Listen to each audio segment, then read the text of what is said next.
জনগণের দীর্ঘদিনের দাবি পূরণ করার লক্ষ্যে নিজ বিধানসভা এলাকার বিভিন্ন স্থান পরিদর্শনে বিধায়ক অভিষেক দেবরায়, পাশাপাশি দ্রুত সমাধানের আশ্বাস প্রদান করলেন বিধায়ক।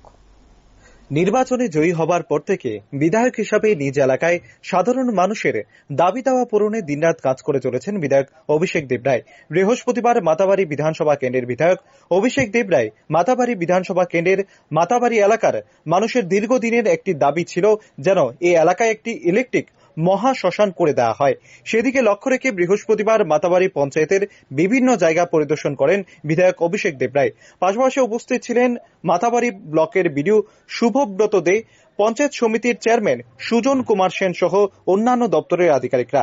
এই মহাশ্মশানের জন্য জায়গা পরিদর্শন করার পাশাপাশি চন্দ্রপুর কেনেল ও পরিদর্শন করেন এবং সেখানকার কৃষকদের সাথে জমিতে চাষ করতে গিয়ে কি কি সমস্যার সম্মুখীন হচ্ছেন কৃষকরা সেই বিষয়ে বিস্তারে আলোচনা করেন বিধায়ক অভিষেক দেবরায়। পরবর্তী সময়ে সংবাদ মাধ্যমের মুখোমুখি হয়ে বিধায়ক অভিষেক দেবরায় জানান, যে সকল সমস্যাগুলো রয়েছে তা নিয়ে প্রশাসনিক স্তরে ইতিমধ্যে আলোচনা হয়েছে। খুব শীঘ্রই এই বিষয়ে পদক্ষেপ নেবে প্রশাসন। আমরা এখানে এখন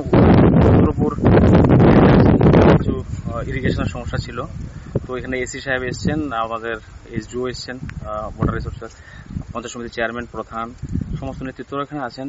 যা যা সমস্যা ছিল এখানে প্রায় 100 খানের উপরে জায়গা আছে যেটা জলের জন্য হচ্ছিল না। এখনো ডিসিশন হয়েছে আগামী কিছুদিনের মধ্যে রিগ আসবে, দুটো টিউবওয়েল বসানো হবে।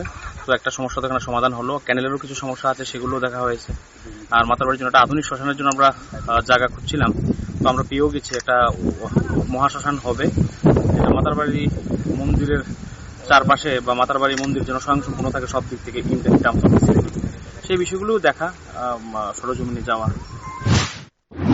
Bureau report, rising Tripura.